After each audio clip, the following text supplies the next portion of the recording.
Thank you for joining us for Archive Dive. My name is Catherine and Austin, and I'm the curator for the Texas Archive of the Moving Image, a nonprofit organization based in Austin, Texas. Over the last 12 years, our organization has partnered with the Office of the Governor's Texas Film Commission to bring old films and videotapes back to life. Our Texas Film Roundup program provides Texans with free digitization services for their films and videotapes, but more importantly, preserves and shares these uniquely Texas stories via our website, texasarchive.org. There you can watch more than 5,000 videos contributed by individuals and institutions from across the state. With Archive Dive, we will be highlighting the people behind the collections on view at texasarchive.org. We will be chatting with contributors about their materials and discovering more information about those moving images and the Texans that made them. Tonight, we will be watching television news coverage from the Weidman collection.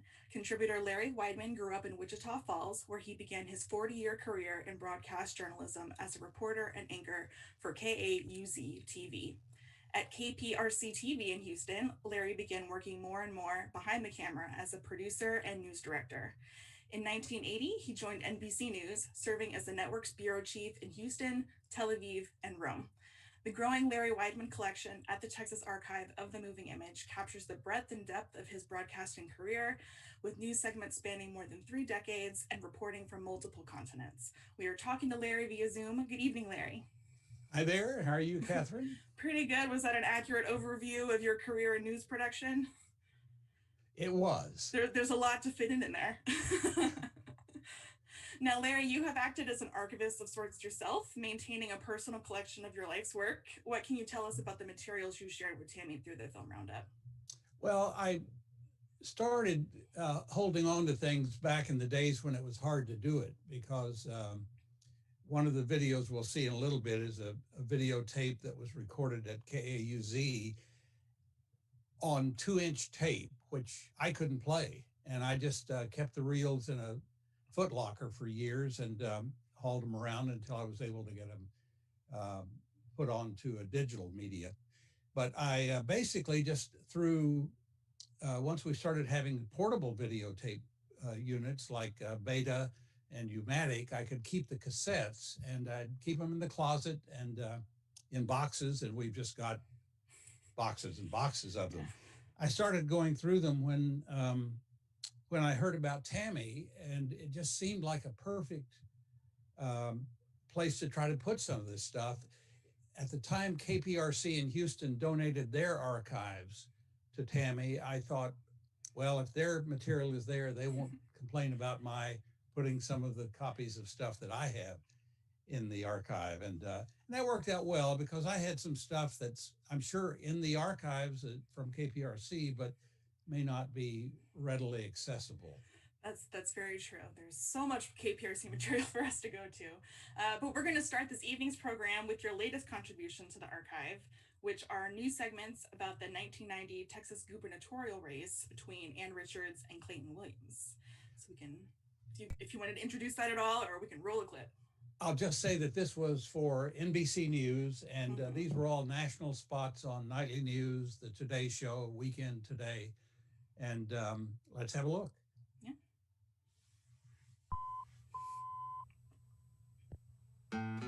Mamas, tell all your babies, don't mess with Texas. Don't mess with Texas. This year, that should be the slogan for the governor's race. As governor, I made sure they received the ultimate punishment. Attorney General, I've carried out the death penalty 32 times.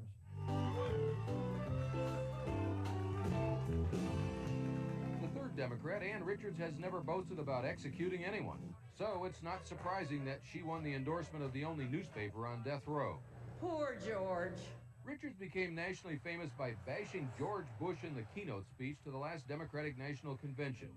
But in this campaign, she's learned while some men may hand her roses, her opponents will give her nothing but thorns. Speaking of fistfights. Fist fight. You dang right I'll fight.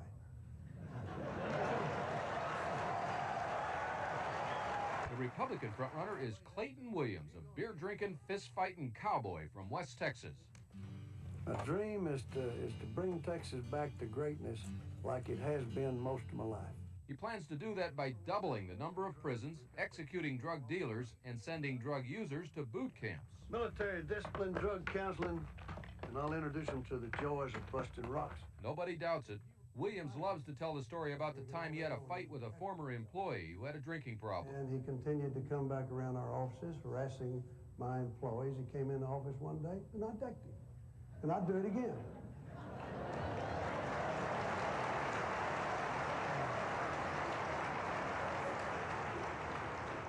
It apparently was a pretty good management tool because he's never been back.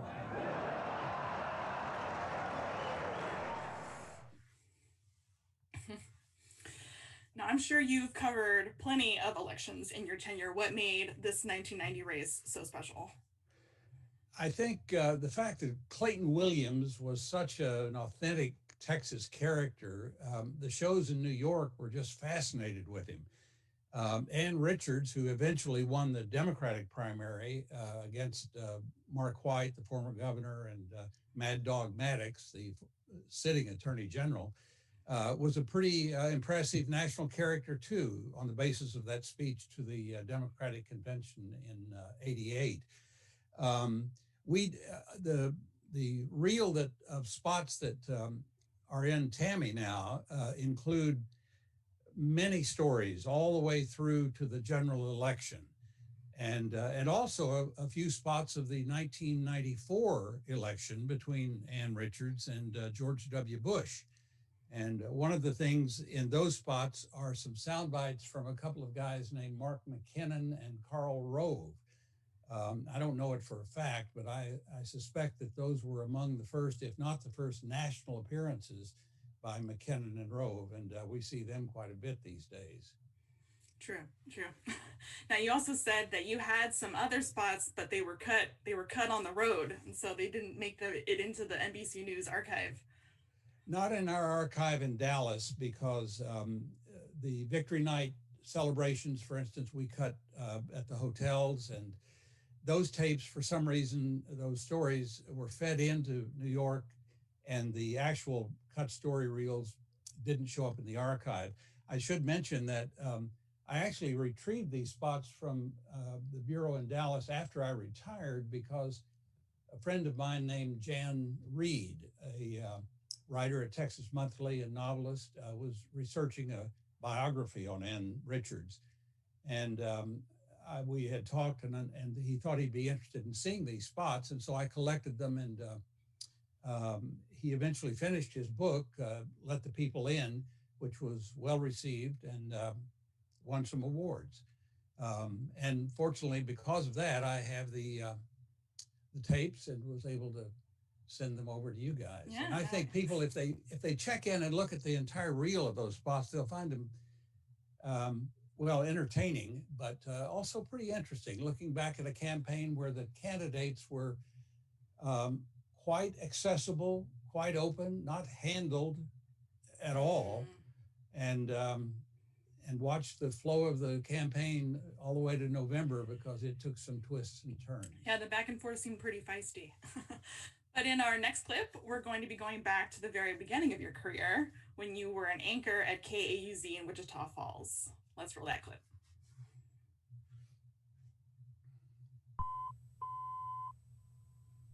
Hundreds of persons danced and partied last night to celebrate the reopening of the Baker Hotel in Mineral Wells. The hotel was booked solid for the first time since it reopened several weeks ago, and was closed more than a year after its original owner, Earl Baker, retired. A group of Mineral Wells businessmen formed an organization to reopen it. You look so young there. How old are you there? I actually started there when I was 19. This was a couple of years later, I think in the summer of '65, so I would have been 21, I think. Wow. And when I look at young people on TV now, and I start to be a little critical, I have a little flashback and think, nah, don't go throwing any stones. Yeah, I can't imagine sitting behind the anchor desk as a teenager. It was actually the smallest part of what I did there, because I started on the floor crew and was a photographer and reporter and editor, and did in small markets. Actually, I should say that when I started looking for a job in Wichita Falls, I just started college, and I went to one of the radio stations and talked to the program director and of a station, a 5,000 watt daytime rock and roll station. And he said, well, you really need to go someplace small to start. And so I tried the TV stations and had a little more luck. Now you picked these clips. Why did you pick this particular one? I picked this one because the Baker Hotel, if you've ever driven through Mineral Wells, is the predominant feature there. It's a huge building. After it reopened in 1965, it stayed open for a while and then closed. It was abandoned, basically. It fell into ruin and was vandalized and has sat there for decades, just a rusting relic. But a few years ago, some people got together, raised some money, and they've started a 3-year reconstruction project to turn it into the Baker Hotel and Spa. They're about halfway through. They've got a nice website which shows the progress they've made and the things they have yet to do. So one of these days, some young reporter in Wichita Falls is going to stand in front of a camera and say, last night in Mineral Wells, there was a big party celebrating the reopening of the Baker Hotel. It won't be me, though. I'll come full circle. And then you were still at KUZ when an F5 tornado struck Wichita Falls in 1964. And so our next segment combines live coverage of that disaster as well as coverage that you produced when you were at NBC News after another tornado hit Wichita Falls 15 years later. So you can roll that clip.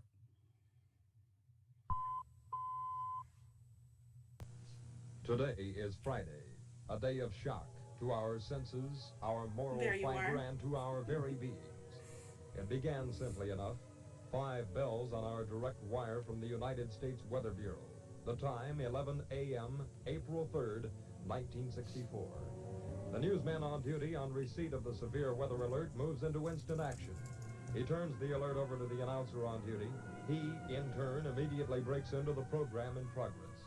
While this activity was feverishly being carried out, station weathermen, wise in the ways of a full-blown Texas twister, requested and were granted permission to move television cameras out of the studios to allow viewers to see what was coming down their throats. Straight down the riverbed, jokingly known as Tornado Alley, Wichita Falls. I have a picture of it once again, Jack. About the only thing I can say at the moment is that the funnel appears to be moving away from Wichita Falls proper, but is now, at the moment, apparently very close to Sheppard Air Force Base. Now we have another appearance of a funnel. Yes. Can you swing around and get that, please? A white rope effect. Very definitely that funnel is still with us, which is right above and possibly just beyond Sheppard Air Force Base. That is still a funnel, Jack, and a big one. Larry Worrell has just reported into us that there has been heavy damage in Sunset Terrace. Oh, good Lord. We saw the tornado form. It was a typical black, dark funnel. It seemed to hover over Sunset Terrace. There was a new grocery store behind me. There's nothing left of it now, just a few canned goods scattered about. Automobiles are tossed around like matchsticks. These people are waiting to be evacuated from what once was a family housing development in Wichita Falls.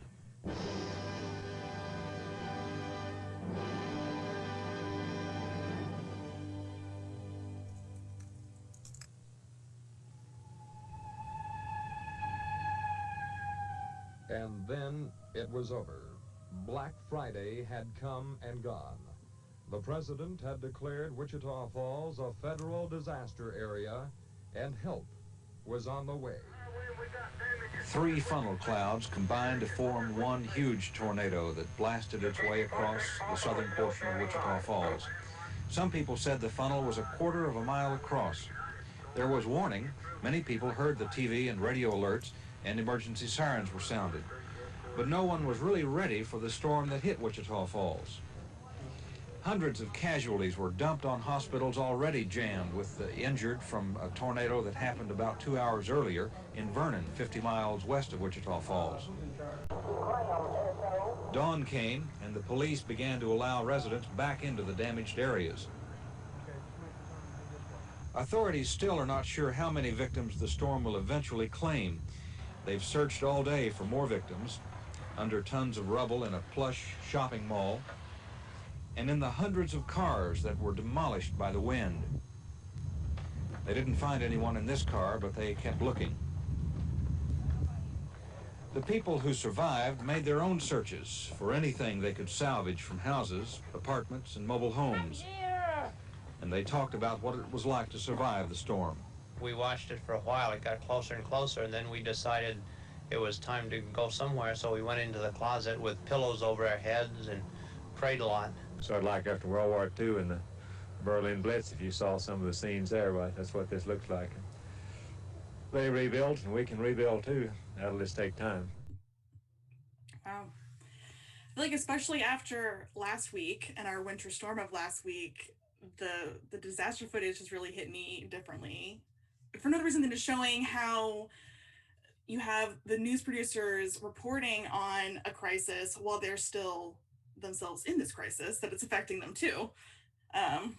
It's true. I should say in that second tornado story in 1979, I was still at KPRC at that time, and Ken Cockcroft, who was the chief cameraman, and I both grew up together and were from Wichita Falls, and both sets of our parents still lived there when the tornado hit.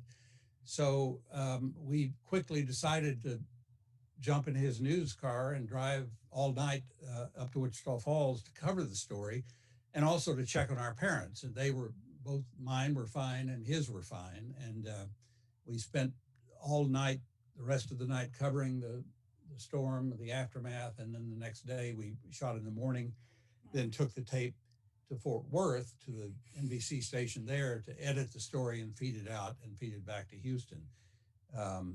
So it was, one other thing I'll mention, the last guy talking in that spot about World War II and the Blitz, his name was Judge Temple Driver. And the reason we stopped and talked to him is that his wife was my English teacher in high school. And he had been a longtime judge there, and we just saw him working in his yard picking up stuff after the storm as we were driving by. But a story like that, where you go back to your hometown and everything's familiar, yet everything's wiped out in a big chunk of the town, and it's a big shock. And that Tornado Alley name is accurate for Wichita Falls, because they've certainly had their share. Yeah. And now Ron Stone, who also worked at KPRC, I know, asked via Facebook if one of the people that's reporting in the 64 footage was Ted Shaw. Yes. In fact, Ted was the guy with the blazer helping the camera come out of the back of the station. Ted was the weatherman there, and he and I worked together for, 40 years. He was at the station when I started. And in fact, he tells a story about a 1958 tornado, which came through Wichita Falls. It wasn't as bad as either of these two, but I think there was at least one person killed. And at that time, they rolled a studio camera out on the parking lot and covered that tornado. And they think that was the first live coverage of a tornado by a TV station. The problem was, at that point in 1958, they had no videotape machine. They didn't even have a film camera. Yeah.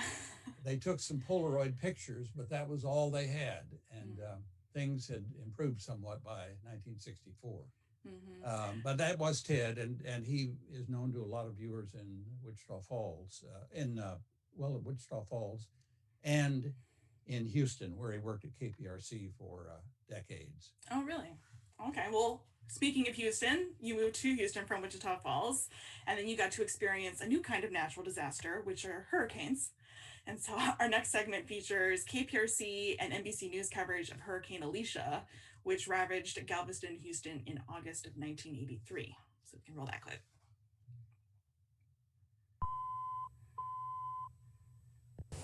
Galveston and most of the Texas coast are under a hurricane watch tonight.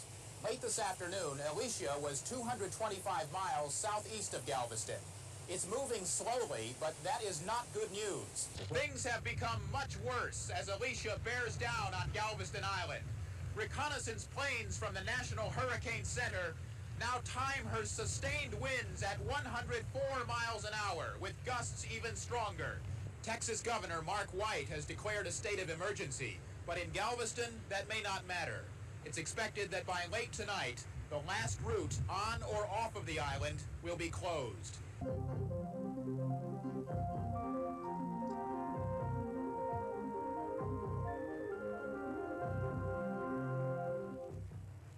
Good morning. Hurricane Alicia is battering the Texas coast, whipping up winds at more than 120 miles an hour and knocking out power. The storm is getting stronger by the hour. Our reporter Dan O'Rourke is in the middle of it in Galveston. He has a live report. Dan? Hello, Connie. It is a terrible morning along the Texas coast, especially here in Galveston. Hurricane Alicia charged the shore between 2 and 3 this morning after stalling most of the night in the Gulf of Mexico and gathering strength. For the first time, we're being hit by 100-mile-an-hour winds. A few people and a few images to remember in the wasteland of Galveston. Richard Siddell had a home on the island's west beach. Now his family lives in a '78 Buick. I don't have anything left. I got 3 inches of mud in my house, and I don't have nothing left. Where do you go? What do you do?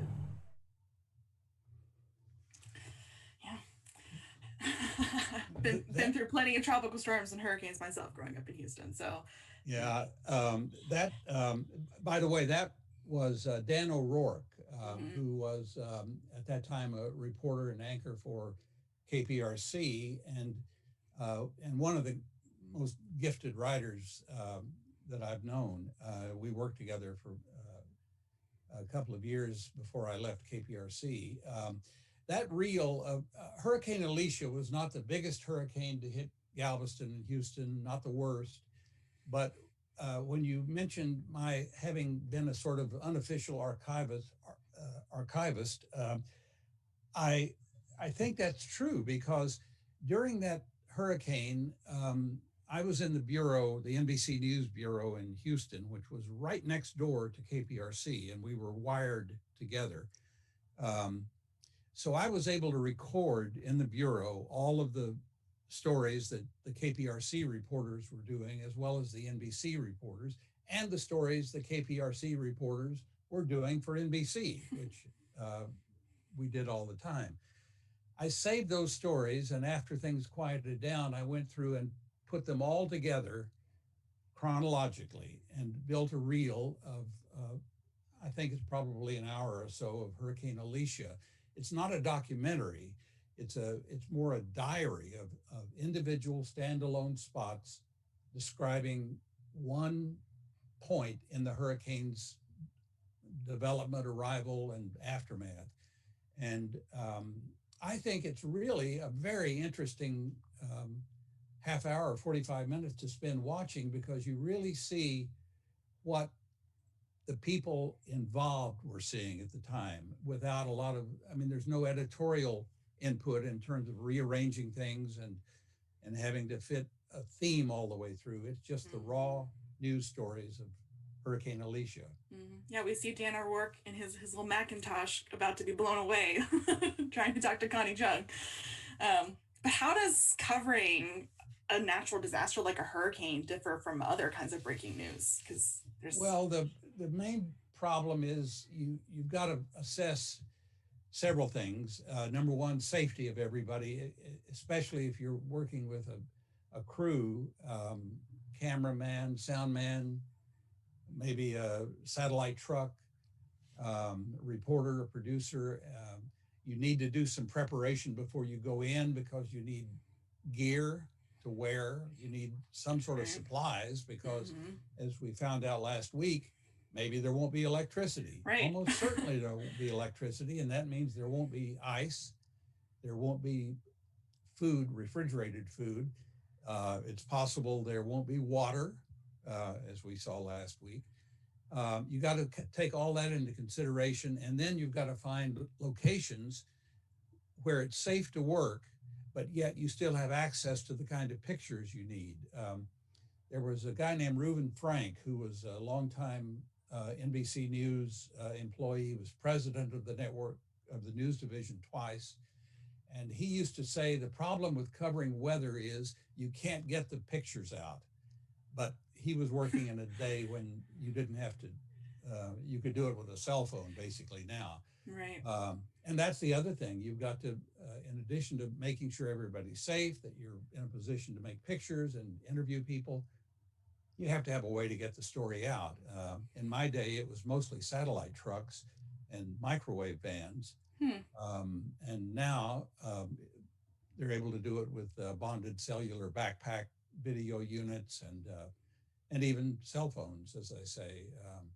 So in some ways, it's easier to get things out, but you also are so dependent on the infrastructure, because if the cell system should go down, you're really stuck. Yeah, especially on Galveston, where there's really just one way in and one way out. That's it, and it's and because of the low spots on the causeway, those can be closed before the real storm arrives. Right, that's right. Well, next up we have highlights from a few of my personal favorites from your collection, which survey the history of KPRC and take us behind the scenes of its daily newscast, Big 2 News. Let's roll the clip.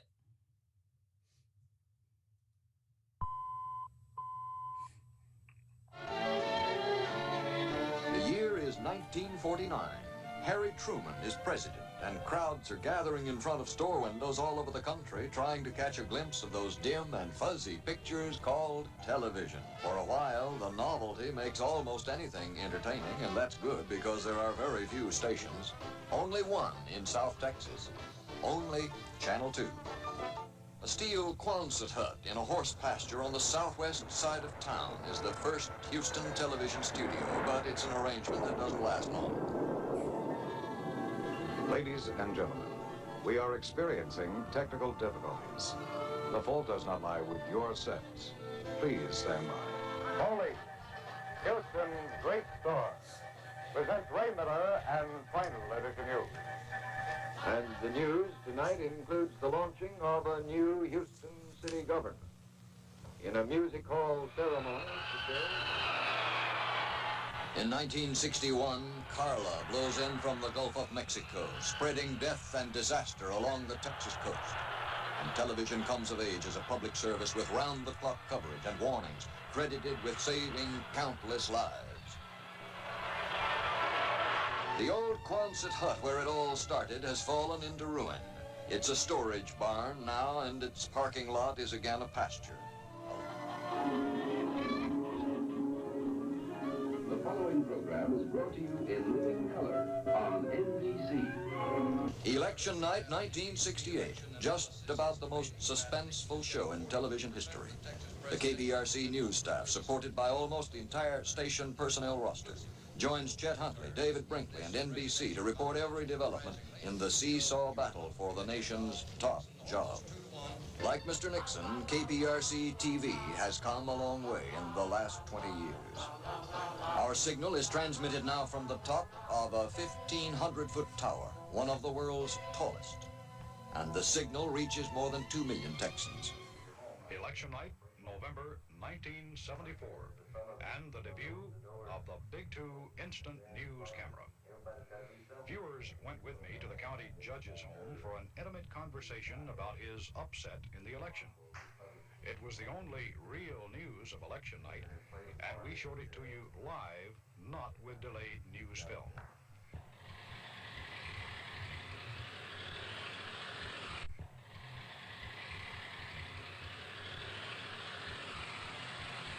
We built a special truck for the Instant News Camera, and it's ready to go anywhere, anytime. The Big 2 Instant News Camera is an Ikegami HL33. Other major stations around the country are also using the Ikegami. The equipment in the truck feeds into a microwave system. With the microwave, a story can be handled several ways. It can be put on the air live as it's happening. The story can be videotaped on a small machine in the truck and then sent back later by microwave. Or a videotape cassette can be carried back to the station by a messenger, as we do with news film. The director is expected to finish hearing witnesses today and possibly begin handing down indictments Friday. Cal Thomas, Big 2 News, on the scene at the Federal Court Building. The instant news camera is going to make any spot in Houston a TV studio. We'll still be using our film equipment, of course, for most of our news coverage. But now, the late stories and the really big stories can be covered instantly on Channel 2. With our maneuverable truck and this small camera, we can go anywhere to cover the news. His name is Phil Archer. He's the overnight man for Big 2 News, on the streets all night long. Archer is a rolling communication center. He has a number of different radio systems, both monitors and transmitters, even has a telephone. Archer keeps in touch with the world while most of us are asleep. The assignment editor is someone who tries to have reporters and photographers at the right place at the right time.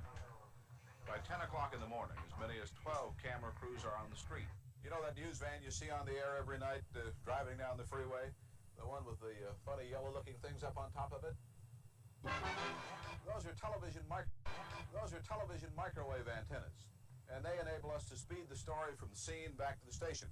The news crew can go almost anywhere in the city, jack up the antenna, aim them at a special receiver on a tall downtown Houston building, and bingo, pictures appear live from the scene of a breaking story.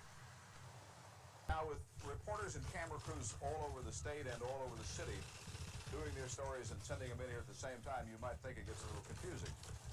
And as a matter of fact, it does. This is the final hour before Big 2 News at 6 goes on the air. It is not the place to be if you have a weak heart. As many as 20 different news and sports stories have come into Big 2 News during the day. Some are delivered by the cameraman who shot the story, others by messenger. Still others are fed into our building by microwave. Delegate camera 4 to B, chroma key, please. John Burkhart has in front of him 20 television screens. Using the panel, he and the producer of the newscast, Larry Weidman, can choose which picture goes on the air. Stand by, coming to George. Out in the studio, George Caldwell and Cindy Martin are in touch with the control room through special earphones. Hello, George, Cindy. While the first part of the newscast is underway, Doug Johnson's getting ready for the weathercast. Here's where the little electronic sleight of hand is used. When he's actually on the air, Doug is not really in front of this board. He's in front of a blank blue screen. The weather board is way over here. Two pictures are mixed together electronically. Before this half hour is over, as many as 75 people will have taken part in the production here at Channel 2. And more than 300,000 people will have watched. That's a lot of folks. And we think that's a pretty heavy responsibility on our shoulders. Wow. We talked a little about this with the last clip, but I feel like these are from 3 different films that are in your collection, but what they really get to is how technology changed news gathering. But especially from the transition from film to videotape and then the second or the third piece that Ron Stone was narrating strikes me as kind of a late mid-century modern TV newsroom before social media came along. And that has revolutionized the whole process. But the basics are somewhat similar in terms of news staffs going out and covering stories and finding ways to feed the stuff back in. The ways that they do it have changed, but the process of doing it and the way to do it, the writing and the editing and the shooting and the reporting, they still kind of stay the same. Mm-hmm. That sort of gets to an audience question we had about if you saw an immediate change in the newscasts with the addition of the remote broadcast truck, or did it take a while for it to be adopted? It changed because there was a tendency, not just at KPRC, but in other stations who equipped themselves with live trucks. You don't really like to see it sitting in the garage. And so is a tendency to make sure you've got the live truck out at a story for every show. And so one thing it has done is distort the stories and the newscast to the point where you see live shots all the time at places where there's nothing live, and it hasn't been for hours. But if you have the capability of going live, then it changes your entire mindset from the moment you come to work in the morning all day long, because stories which are important, and the stations have more newscasts now too. And so the demand for stories is higher, and being able to do the stories live definitely changed the way the shows look, and it changed the way news managers thought about how to fill their shows. It's a big change. Well, our final 3 clips are all segments that you produced when you were with NBC News. And first we have a 1998 report about efforts to protect Texas's native wild bison population. So let's roll that clip.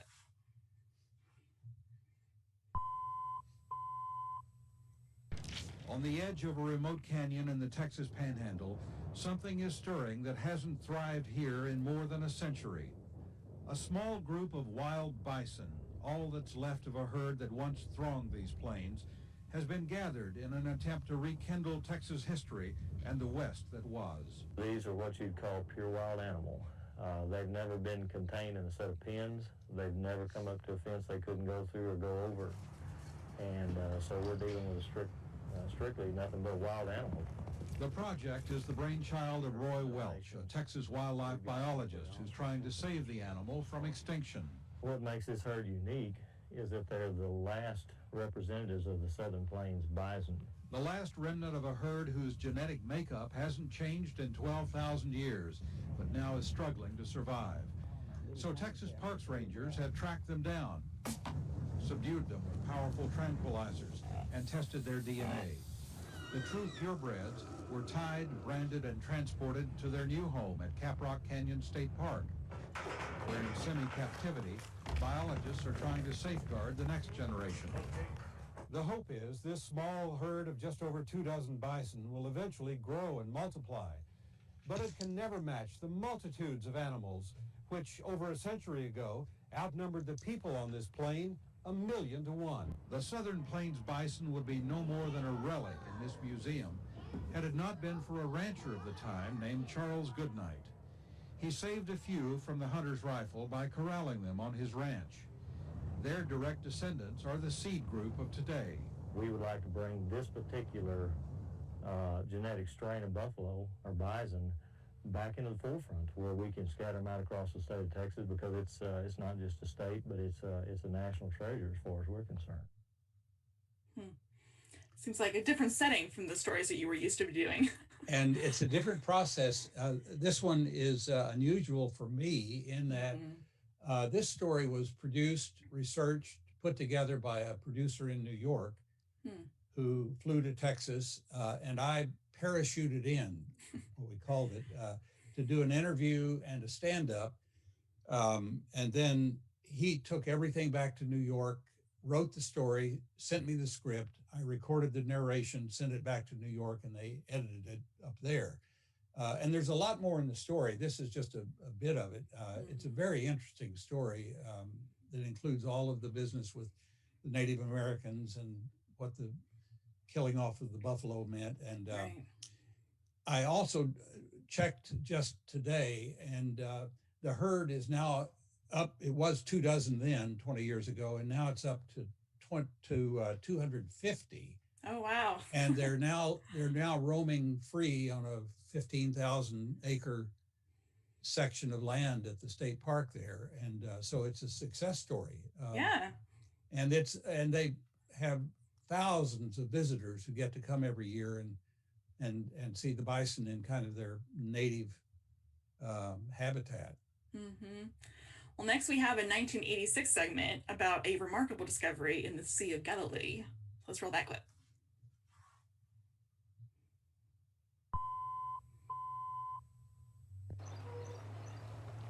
It was here on the Sea of Galilee that Jesus called on his disciples to abandon their fishing boats and become fishers of men.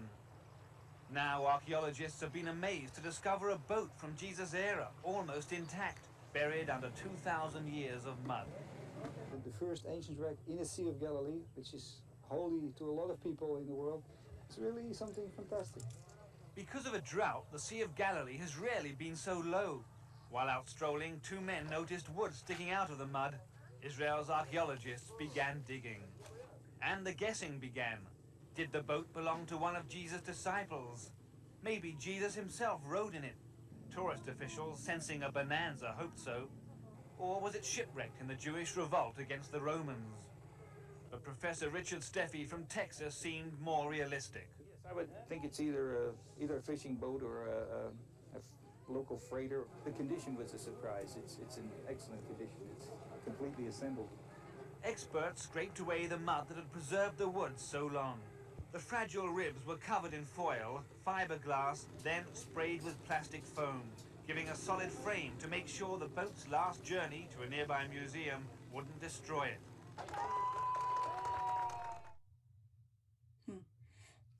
I love how even when you're in Israel, you still were able to find a Texas connection. Well, that's the reason that I sent the story to you guys, because of Dr. Richard Steffi. He is was an amazing character. We didn't really get to spend much time with him in this story, but in this case, let me just say, Google is your friend. There's more in that story also, but Dr. Steffi became maybe the world's leading expert in assembling archaeological models of shipwrecks. He basically self-taught. He changed careers in his 40s, didn't have a college education to start with, and he's just a fascinating guy. And the fact he popped up in this story, I thought, made it a good reason to send it over to TAMI. And I would say that it's not unusual in working overseas to very often run into other Texans. I should also mention that was Martin Fletcher, who was our correspondent in Tel Aviv for years and years, and a terrific guy.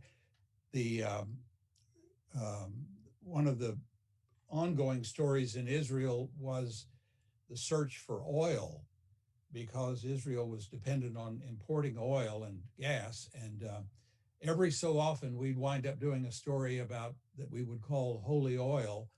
And it would usually involve a Texan over there prospecting for oil. They eventually did strike gas. So they've now got a natural gas supply, but we saw lots of Texans involved in that. Mm-hmm. And we have another audience question asking if you can describe how it felt to experience the transition from news as a loss leader to news as a program that was expected to turn a profit. You know, that's really a great question, because I was fortunate enough to work at a station in Houston at KPRC, owned by the Hobby family. I worked there 15 years, and the mission they felt, and the president of the station, Jack Harris, was that news was their responsibility. It wasn't designed to make money. I mean, they didn't want to lose money. And in the days I was there, Houston was growing by leaps and bounds. And a network affiliate in a town like that was a moneymaker no matter what happened. But we didn't feel the pressure that the stations feel now, because we didn't have the competition. There were basically three network affiliates, a couple of independent stations, and there was all the business anybody could handle. Plus the networks, amazingly, paid you to carry their programs in those days. And the entire economic model has changed. And I really feel a great deal of sympathy for the folks who have to run news departments in an era when the resources are declining and you got to manage them so much more tightly. But the days in Houston in the 70s, the 60s, the 70s, the 80s were really just the golden era, as far as I'm concerned, for local TV news. But so we now go to our final clip of the evening, which is a 1997 segment about one of our most beloved and iconic of Texans, Selena. So let's roll the clip.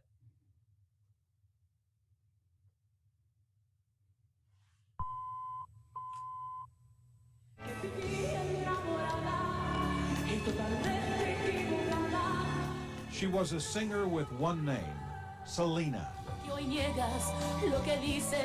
With a splashy stage show and provocative costumes, she was called the Mexican-American Madonna, and her music was called Tejano, after its Texas roots.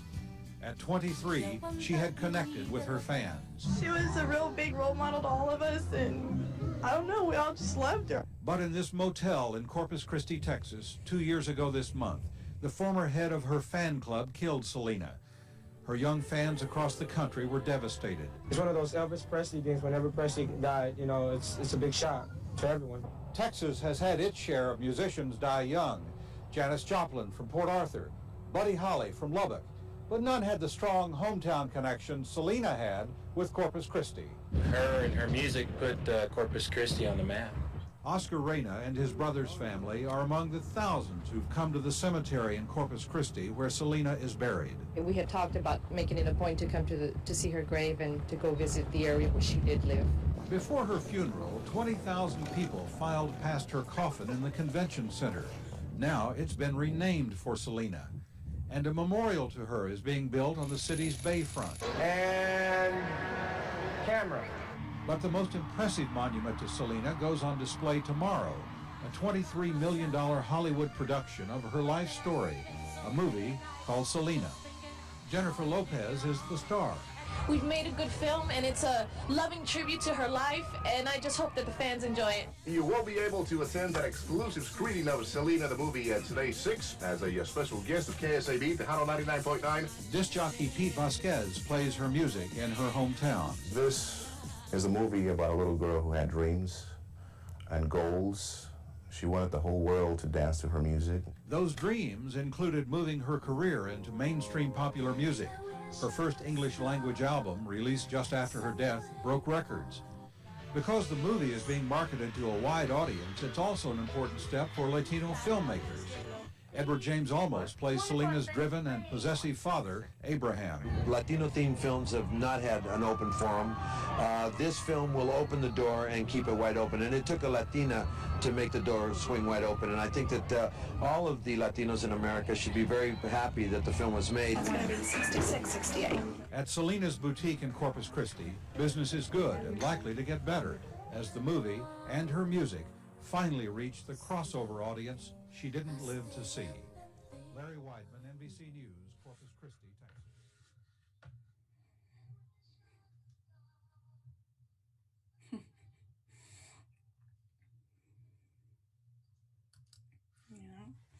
Well, can't go wrong with ending on Selena, that's for sure. No, and again, what's old is new again, because last year was the 25th anniversary of her murder, and there's a TV series on Netflix. HEB just had a big promotion last year with Selena recyclable shopping bags, and she's just as familiar today as she was 25 years ago, it seems. Exactly, yeah. 97 was the year I moved to Houston, and I mean, it was still then iconic, her outfit and that purple outfit that she wore for the Houston rodeo. But no. But to wrap up, I did have one last question for you, which is, what value do you see in preserving television news, particularly from local stations? Well, that's something that I thought about a lot when I worked at KPRC, because there was a hallway, a dead-end hallway at the back of the carpenter and art shops that was our archive. It was filled with shelves of film, literally every foot of film we had run on the air since probably 1950 or 51, whenever they started actually shooting film. And I wondered what would become of it when they moved into another new building. And that happened a couple of 3 years ago, or 4 years ago, I guess. And thankfully, they donated it to you guys. And so it at least it didn't go into a dumpster, which happened in so many places. The videotapes, the films, and it really is a huge task, I know, to go through an archive like that and try to make sense of it, because most of the paperwork is gone. You don't know who the people are, necessarily what the stories were. But just the fact it survives, and there are some other places. I think there's an archive at North Texas, or the University of North Texas, and I know that I worked on a project to save some of the Eyes of Texas programs, and they went to Rice, or the reworked versions of them. So there is some preservation going on, but it's frightening to think of the people like me who've got a closet full of really irreplaceable stuff that's not necessarily interesting to everybody, but there's a segment of the audience out there that likes to see old news. Right. I think, it's the historical value, and it's also, as we've mentioned several times with several of the clips we've shown tonight, it's how a story that's 25, 30, 50 years old can still have a relevance today. Exactly. That happens, and I think that it's not just an historical artifact. It really does kind of speak to what's happening today, because history does repeat itself, and it rhymes. Well, the local television is certainly some of my favorite stuff to work on.